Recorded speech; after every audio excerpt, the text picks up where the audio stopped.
Сәлем баршаларыңызға. Бүгінгі айтатынымыз көздің айналасындағы әжімдерге арналған маска түрлері болмақ.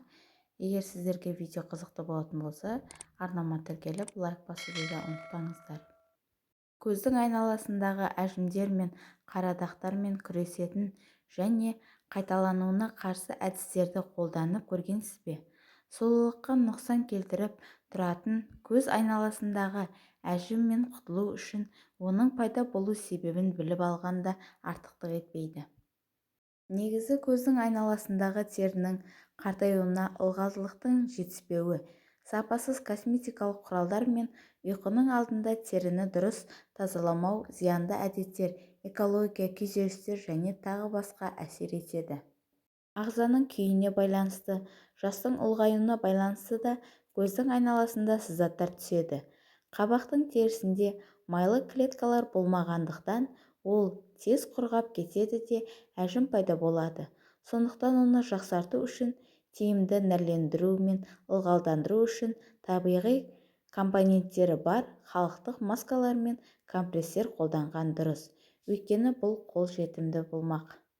Бірінші маскамыз. Әжімге қарсы маска әзірлеу үшін бір дана жұмыртқаның сарыуызы мен 1-2 тамшы зәйтүн майын араластырып, теріге 10-15 минут жағып қоямыз. Содан кейін жылы сумен жуып тастаймыз. Нәтиже керемет, майда әжімдер кетеді. Екінші маскамыз. Табиғи сары майды қабаққа жағып, сіңіп кеткенше 1-1,5 сағат ұстап, жылы сумен жуып тастау керек. Түнгі крем ретінде қолдануға болады. Таңертең тұрған соң жылы сумен жуып тастайды. Үшінші маскамыз. Жарты ас қасық майлы сүзбені, жарты шай қасық бал, 1 шай қасық сүт қосып, жақсылап араластырады. Дайын болған массаны қабаққа жағып, 15-20 минуттан кейін жуып тастайды. Номері 4-ші маскамыз.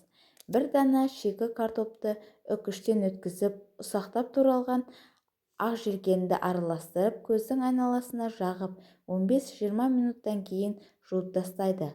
Бұл маска теріні жақсы ағартады. 5-ші маскамыз.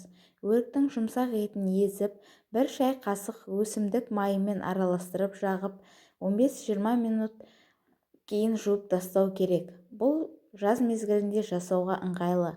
Сонымен қатар шөптен жасалған компресстер пайдалы болып саналады.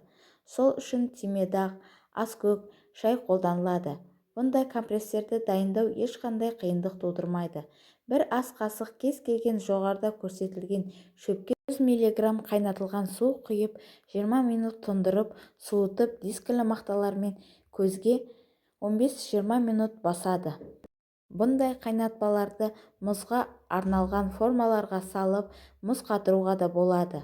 Мұз текшелерімен таңертең көздің айналасын және бетті сүртеді. Майлы компресстер де пайдалануға болады. Мысалы, зәйтүн немесе самырсын майларымен, сондай-ақ сүтпен де компресстер жасауға болады. Егер сіздерге айтылған ақпарат ұнаған болса, арнама тіркеліп лайк басуды ұмытпаңыздар.